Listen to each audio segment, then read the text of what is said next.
कितीतरी वर्षानंतर मी ही भाजी बनवलेली आहे. चला मग तुम्हाला सांगते. तर ही आहे हरभऱ्याच्या पाल्याची भाजी, जो की सुकलेला पाला असतो तो.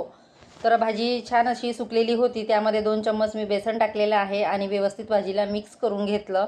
आणि ही भाजी खायला खूपच भारी वाटते. आता ही भाजी 2 प्रकारची होते, सुकी पण होत असते आणि एक पातळ, याला गरगटा भाजी म्हणतात. त्यानंतर मिरची आणि लसूणची पेस्ट केली, कढईमध्ये तेल टाकलं, थोडं जिरं आणि नंतर हिंग. जिरं छान तळतळ झालं की यामध्ये जी मिरची आणि लसूणची पेस्ट केली ती ॲड केली. त्यानंतर ते परतून घेतलं छान आणि यामध्ये थोडं हळद आणि शेंगदाण्याचा कूट. आता ही भाजी आमच्याकडे सहसा कुणाला तर आवडत नाही फारशी, पण म्हटलं चला एखादी वेळा करूया.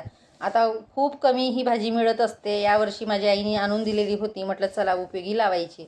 नाहीतर सहसा तर आणतच नाही मी, पण यावर्षी आणली आणि भाजीला काही नव्हतं त्याच्यामुळे म्हटलं ही भाजी करायचीच आज. आणि त्यानंतर याच्यामध्ये लाल सुक्या मिरच्या टाकल्या, शेंगदाण्याचा कूट टाकला, नंतर पाणी आणि चवीनुसार मीठ. आता पाण्याला छान उकळी आली की आपल्याला ही भाजी आणि जे बेसन लावून केलेलं आहे ते मिक्स करायचं आहे. तर ज्याप्रमाणे बेसन लावतो आपण त्याप्रमाणे ही भाजी यामध्ये मिक्स करायची आहे. छान अशी फिरवत राहायची, म्हणजे जेणेकरून गुठळ्या होणार नाही.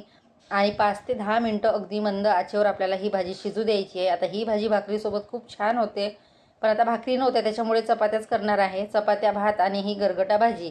आता या भाजीमध्ये आपण भिजवलेली मुगाची डाळ जर टाकली ना तर आणखीनच छान होते. फक्त याच्यामध्ये मिसिंग होती ती आंब्याची कैरी आणि मुगाची डाळ. तर अशा पद्धतीने ही भाजी करून घेतलेली आहे आणि लाल सुक्या मिरच्या टाकल्यामुळे आणखीनच चव वाढते भाजीची. तर बघा छान अशी भाजी तयार झालेली आहे आणि गरम गरम चपातीसोबत अशी गरगटा भाजी आणि भात. तर असाच जेवण होतं आणि सर्वांना आवडली. म्हणजे न खाणारेसुद्धा आवडीने खाल्ली भाजी. आणि ही सुकी भाजी पण खूप छान होते.